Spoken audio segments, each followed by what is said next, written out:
चेहरे की सुंदरता में हमारी आंखों का बहुत महत्वपूर्ण योगदान होता है। आंखें कैसी हैं? क्योंकि आंखें कभी झूठ नहीं बोलती, लेकिन अगर आंखों की सिमेट्री सही ना बैठे तो डेफिनेटली पर्सनालिटी पे बहुत फर्क पड़ता है। कहीं ना कहीं वो एक कॉस्मेटिक ब्लेमिश बन जाता है। तो आज इसी पर चर्चा करेंगे जी मनी हेल्थ शो में। मैं हूं नेहा बजाज और आप सभी का स्वागत करती हूं। और आज हमारे साथ जुड़ रहे हैं अमृतसर पंजाब से डॉक्टर रमन मित्तल, जो कि एक आई स्पेशलिस्ट हैं और ऑक्यूलोप्लास्टिक सर्जन हैं। पिछले 18 सालों से प्रैक्टिस कर रहे हैं और कई सारे पेशेंट्स की लाइफ को इन्होंने ट्रांसफॉर्म किया है, एक नया लुक दिया है, एक नया रूप दिया है, मैं बोलूंगी।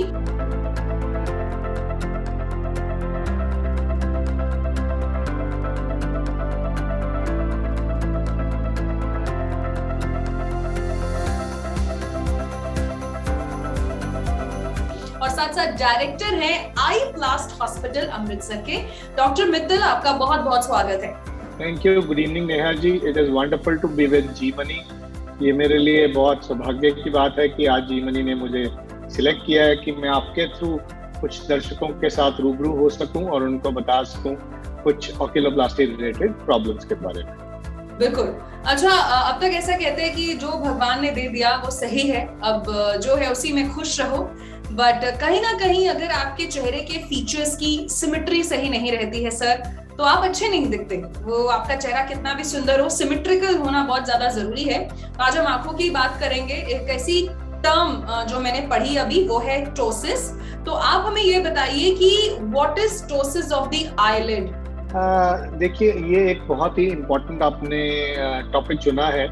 एक्चुअली जैसे हम सब जानते हैं, हमारे चेहरे की सुंदरता, सबसे पहले आंखों की सुंदरता का बयां हर प्रकार की मूवीज में, हर प्रकार के किरदार में, में, पोएट्री में, शायरी में, सब जगह लिखा है। एक सुंदरता के लिए आंखों का सुंदर होना बहुत इम्पोर्टेंट है।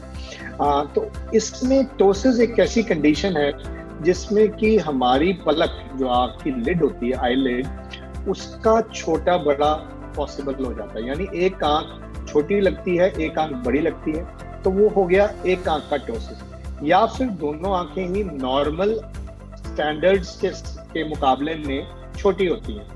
फॉर एग्जाम्पल, इंडियन आईज, और या आप कह लीजिए south Indian eyes, actually are beautiful because they are large eyes. बड़ी बड़ी आंखें सुंदर मानी गई, मृगनयनी आंखें है ना, सुरमई आंखें, मृगनयनी आंखें। सो उनका एक साइज एक अच्छा होना इम्पोर्टेंट है। अगर हमारी आईज का एक साइज नॉर्मल से कम है तो वो ऑब्वियसली हमारे लिए सुंदरता का कंसर्न बन जाता है। और स्पेशली अगर एक आंख छोटी, एक आंख नॉर्मल है, तो बहुत ही ज्यादा कंसर्न हो जाता है। तो ये एसिमेट्री को टोसिस कहा जाता है। अगर एक पलक में गिरावट हो, वो नीचे हो दूसरी के मुकाबले, so then it is called unilateral, यानी एक आंख का टोसिस। और अगर दोनों आंखें ही थोड़ी छोटी हो as compared to the normal, आपके जो जिस एरिया में आप रहते हैं वहां के नॉर्मोग्राम से, तो वो फिर बायलेटरल, यानी दोनों आइज का टोसिस कहा जाता है। ओके, तो एक्चुअली किसी ने कभी, मुझे नहीं लगा, मुझे पता नहीं था। अभी जब मैं आपका इंटरव्यू करने लगी तो मैंने इसके बारे में गूगल किया। अच्छा, इसके बाद अब आप हमें ये बताइए कि टोसिस किस वजह से होता है? बिकॉज क्या इसमें कोई हेरिडिटरी रोल है? क्या बच्चे के कंसेप्शन के टाइम किसी डिफॉर्मिटी की वजह से होता है? क्या कारण है इसका?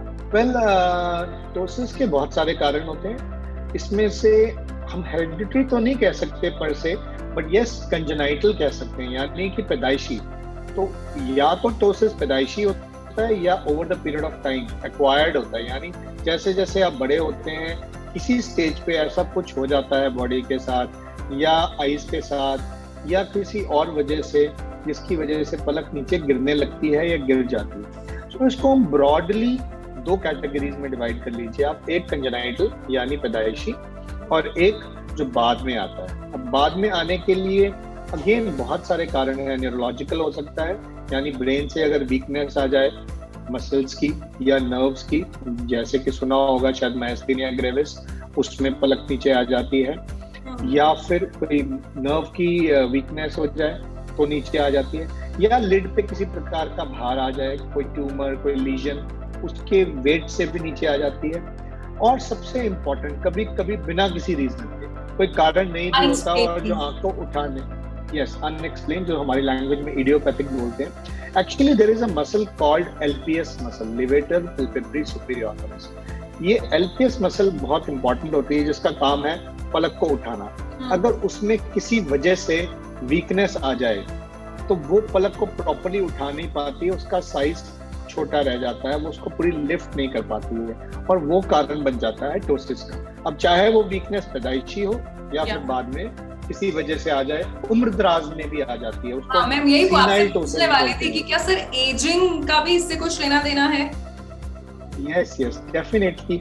जो एज रिलेटेड टोसिस होता है उसको हम सीनाइल टोसिस बोलते हैं, यानी एजेड लोगों में टोसिस होना। उसमें अगेन जैसे हमारे बहुत सारे बॉडी में चेंजेस, झुर्रियां वगैरह पड़ती हैं, मसल्स वीक हो जाती हैं, इसी प्रकार वो एलपीएस मसल भी वीक हो जाती है या अपनी जगह से हिल जाती है। जहां पर उसका इंसर्शन होता है वहां से खिसक जाती है, उसको हम डेहिसेंट एलपीएस बोलते हैं। That also leads to ptosis. And sir आपने हमें बीमारी के बारे में बताया, रीजंस भी बताए, अब आप हमें इसके ट्रीटमेंट ऑप्शंस बताइए। वेल यस, वैसे तो पर से अगर किसी मेडिकल प्रॉब्लम की वजह से टोसिस हो जाए, जैसे कि मैंने बताया नर्व रिलेटेड, डायबिटीज में भी बहुत कॉमन होता है, अगर डायबिटिक न्यूरोपैथी हो जाए या ब्रेन में कुछ हो जाए उसकी वजह से हो जाए, तो हम उस बेसिक पैथोलॉजी को ट्रीट करें, टोसिस ऑटोमेटिकली करेक्ट हो जाएगा। जैसे एक थर्ड नर्व पैल्सी बोलते हैं, हमारी बॉडी में 12 नर्व्स हैं इंपॉर्टेंट, उसमें से थर्ड नर्व के खराब होने से नीचे आ जाती है, वो ठीक हो जाए, ठीक हो जाए। पर ये बहुत छोटा सेगमेंट होता है, you can say just 2 to 5%। जो 90-95% टोसिस के केसेस हैं उनके लिए हमें सर्जरी करनी पड़ती है। अच्छा। उस सर्जरी में, उस ऑपरेशन में, उस ऑपरेशन में हमें उस एलपीएस मसल को जो कि वीक हो चुकी है उसको फिर हम रिपेयर करके आप कह लीजिए, या उसको हम पावरफुल करते हैं, उसको हम रीअटैच करते हैं या उसको एडवांस करते हैं या प्लाइकेट करते हैं, ताकि उसकी पावर एनहांस हो जाती है, and then it can lift the eyes in a better way which can correct the ptosis. So we can call it as a cumulative ptosis correction surgery which has further various names, LPS plication, LPS resection, tarsofrontal sling वगैरह वगैरह। अच्छा, एक और चीज बताइए, क्योंकि आपने बोला कि ये तो पैदाइशी होता है, तो अगर कोई 3-4 साल का बच्चा है तो क्या उसमें भी टोसिस सर्जरी आप करते हैं या एक उम्र के बाद ही ये सर्जरी परफॉर्म की जाती है? आई थिंक ये आपका क्वेश्चन इस पूरे एपिसोड का सबसे इम्पोर्टेंट क्वेश्चन है। पहली बात तो मैं इसका जवाब देना चाहूंगा कि यस यू आर राइट कि टोसिस सर्जरी को हम 4 to 5 years की एज में कर सकते हैं।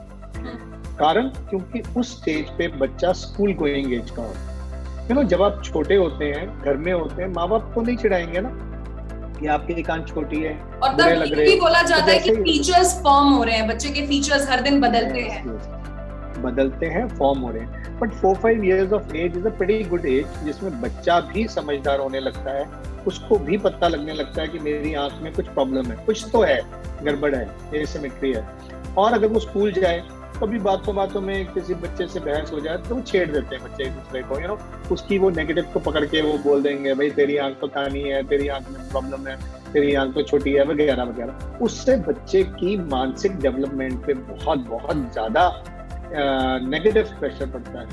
और हमारे बहुत सारे सहपाठी, सहयोगी, आई वुड से इवन डॉक्टर्स समटाइम्स इस बात से अवेयर नहीं होते हैं कि हाँ इस एज ग्रुप में भी ऑपरेशन किया जा सकता है very successfully, I would say. And it should be done rather at a stage and age where the child is getting to know कि हाँ भी उसकी आंख में प्रॉब्लम है।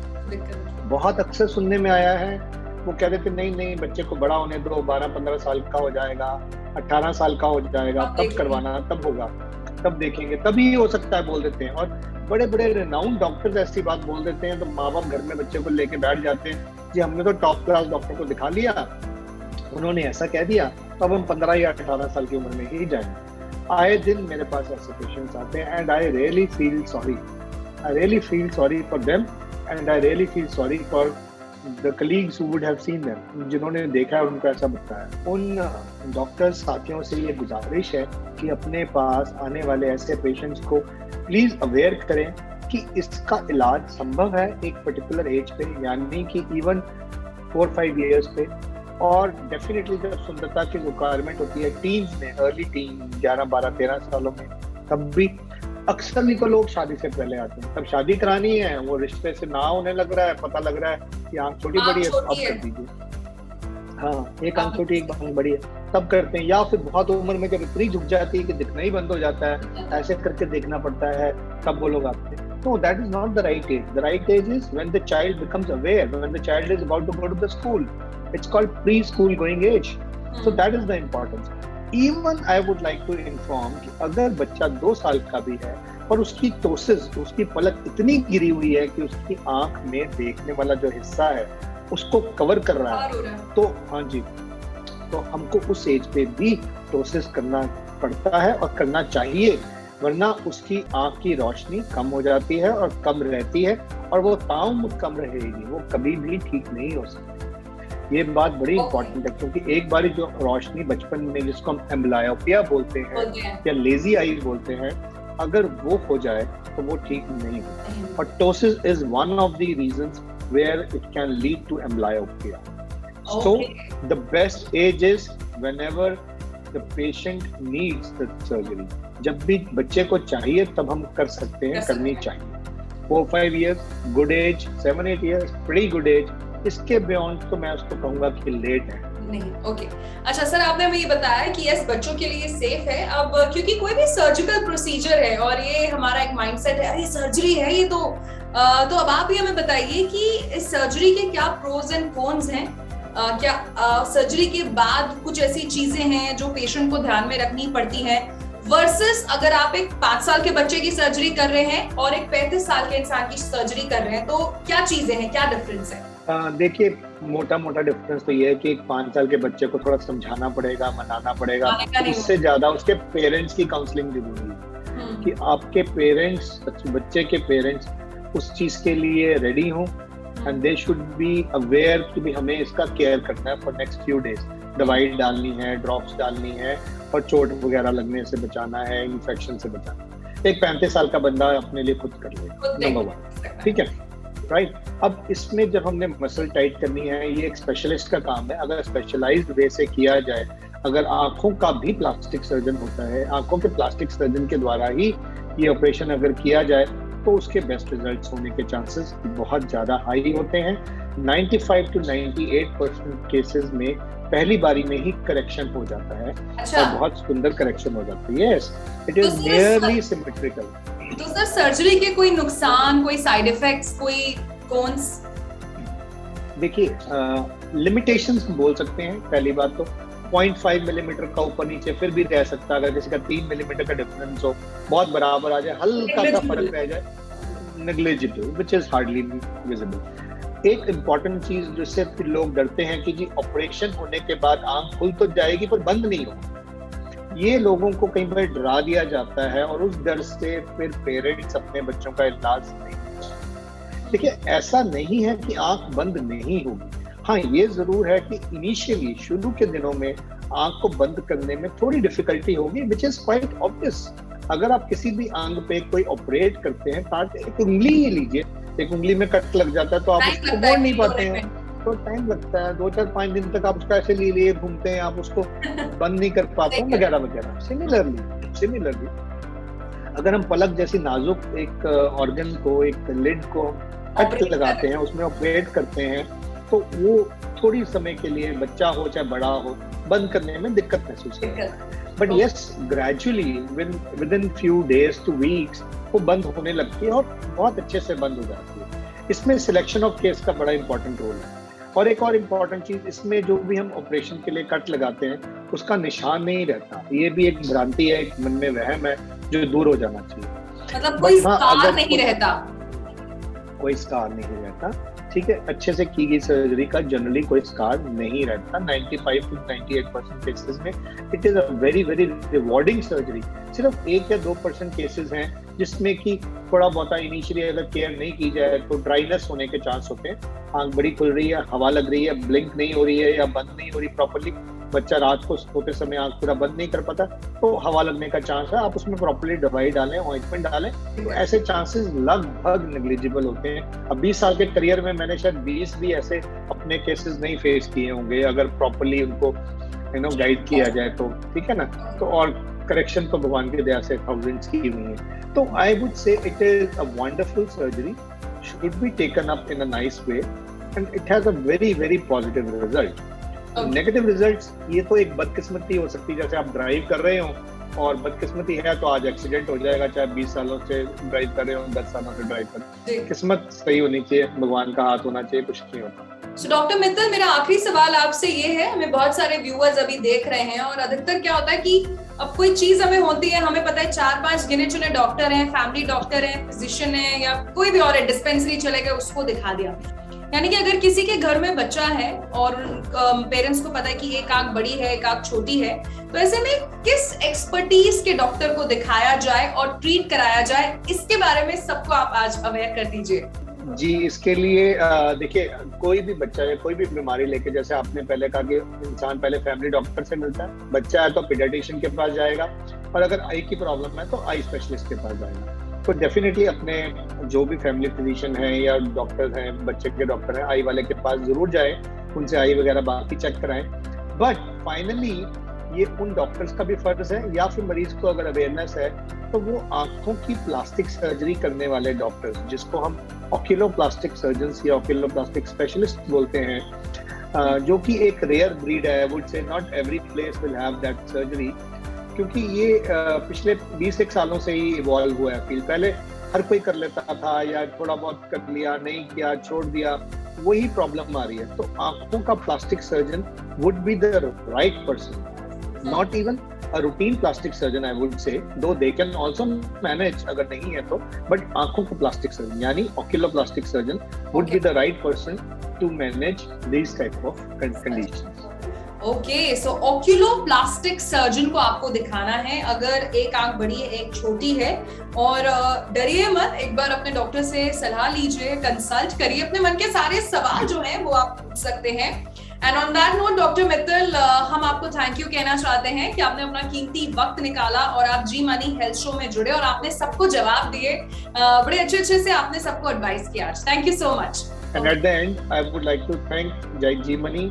नेहा जी, आपका बहुत बहुत धन्यवाद, आपने इस जी मनी प्लेटफॉर्म के थ्रू अपने दर्शकों को इस इम्पोर्टेंट प्रॉब्लम के बारे में बताया है, जिससे ना सिर्फ आंखों का बचाव हो सकता है, नजर का बचाव हो सकता है, बल्कि सुंदरता में 4 चांद लग सकते हैं। Definitely, so thank you so much doctor Mittal.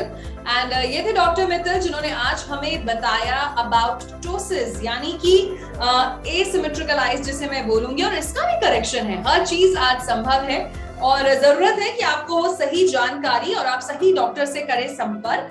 तो ऑन दैट नोट मैं नेहा बजाज आपसे लेती हूँ इजाजत। मैं आपसे मिलूंगी अगले वीडियो में। तब तक के लिए आपको हमारा शो कैसा लग रहा है हमें फीडबैक जरूर दीजिएगा। And yes, do take care of yourself. Till then keep watching जी मनी हेल्थ शो। अच्छी सेहत हमारा वादा। बाय।